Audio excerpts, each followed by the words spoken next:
much. Well, the violence has raised questions about how best to deal with rioting and disorder on our streets. I'm joined now from Lincoln. No, we've just spoken to Patrick Mercer. I'm now joined by Darcus Howe, who is a writer and broadcaster, and we can speak to him now. And Marcus Dow is in Croydon. Marcus Dow, are you shocked by what you've seen there last night? No, not at all. I have been living in London for 50 years. There are so many different moods and moments. But what I was certain about, listening to my grandson and my son, is that something very, very serious was going to take place in this country. Our political leaders had no idea.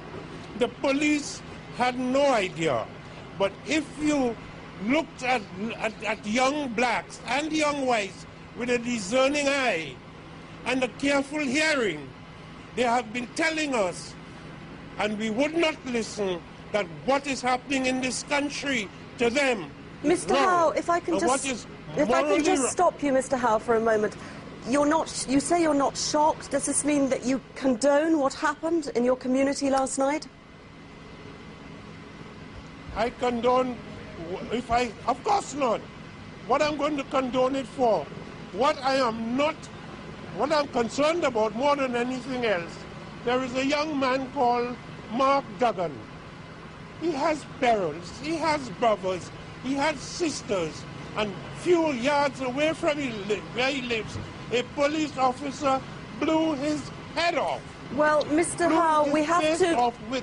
Let me finish. Mr. Howe, we have to wait for the official inquiry before we can say things like that. We don't know what happened to Mr. Duggan. We are going to wait for the police report on it. If I can take you on a little bit, you were talking about your grandson, you were talking about young people. You were talking about your grandson, you were talking... They have been stopping and searching young blacks for no reason at all. I have a grandson, he's an angel, and he began to think he was coming of age when the police slapped him up against the wall and searched him, and he thought he had now had a gold star. I asked him the other day, apropos of a sense that something was going seriously wrong in this country. I said, how many times have the police searched you? He said, Papa, I can't count. There's so many times. Mr. Howe, that may well have happened, and if you say it did, I am not to gainsay you, but that is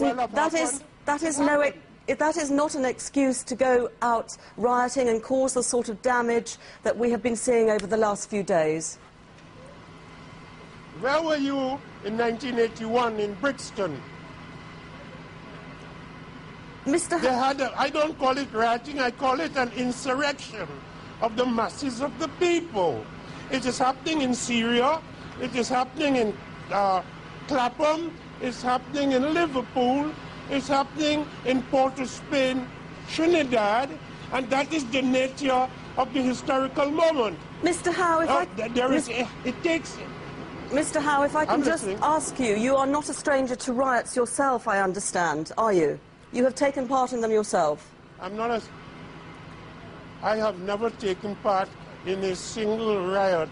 I've been on demonstrations that ended up in a conflict, and have some respect for an old West Indian Negro and stop accusing me of being a rioter. Because you won't tickle me to get abusive. You just sound idiotic. Have some respect. Darcus Howe, have grandchildren. thank you very much for joining us from Croydon. Darcus Howe, their writer and broadcaster.